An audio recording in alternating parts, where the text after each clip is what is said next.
Kalau ditanya siapa sebenarnya lebih capek antara laki-laki atau perempuan, jujur aja, yang paling capek itu justru laki-laki.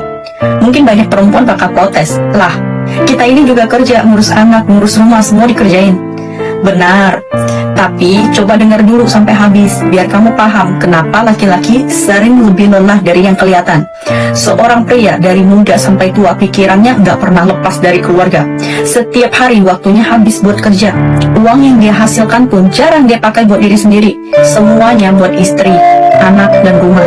Yang tersisa cuma kerutan di wajah dan tubuh yang makin lama makin lelah. Kenapa banyak yang bilang pernikahan itu kayak kuburan kehidupan? Karena bagi laki-laki, gimana pun dia tetap salah di mata orang. Kalau wajahnya terlalu ganteng, dibilang genit. Kalau kurang menarik, dianggap nggak laku. Kalau gajinya pas-pasan, dibilang nggak becus. Kalau gajinya besar, malah dicurigai punya mainan lain di luar rumah. Akhirnya dia bingung, hidup ini harus dijalani seperti apa. Waktu muda, dia berjuang buat istri dan anak. Udah tua, masih harus mikirin masa depan anak-anaknya. Kayak hidupnya cuma buat orang lain, bukan buat dirinya sendiri. Coba lihat kenyataan. Kalau keluarga hidupnya susah, yang disalahin siapa? Bukan istrinya, tapi suaminya. Kurang usaha, nggak punya kemampuan, nggak tanggung jawab. Padahal dia mungkin udah jungkir balik tiap hari. Kalau seorang wanita ninggalin suaminya yang miskin, orang bakal bilang itu wajar. Tapi kalau laki-laki miskin pengen mempertahankan istrinya, orang bakal nanya, emang kamu siapa? Giliran dia sukses, punya uang dan pengen bahagia lagi, langsung dibilang gak setia. Kita sering teriak kesetaraan gender, tapi coba lihat kenyataannya.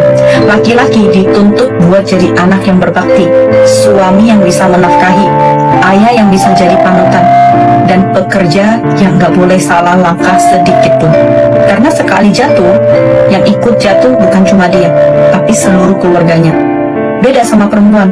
Kalau dia memutuskan untuk istirahat di rumah, gak ada yang nyalain. Tapi kalau pria kehilangan pekerjaan, semua mata langsung menghakimi. Makanya banyak pria sekarang pulang kerja bukan langsung ke rumah, mereka duduk dulu di kendaraan, merokok, diam. Karena cuma di situ dia bisa jadi dirinya sendiri, tanpa harus jadi ayah, suami, atau anak. Begitu pintu rumah dibuka, dia langsung kembali jadi sosok yang semua orang bergantung padanya. Tapi nggak ada satupun tempat buat dia bersandar.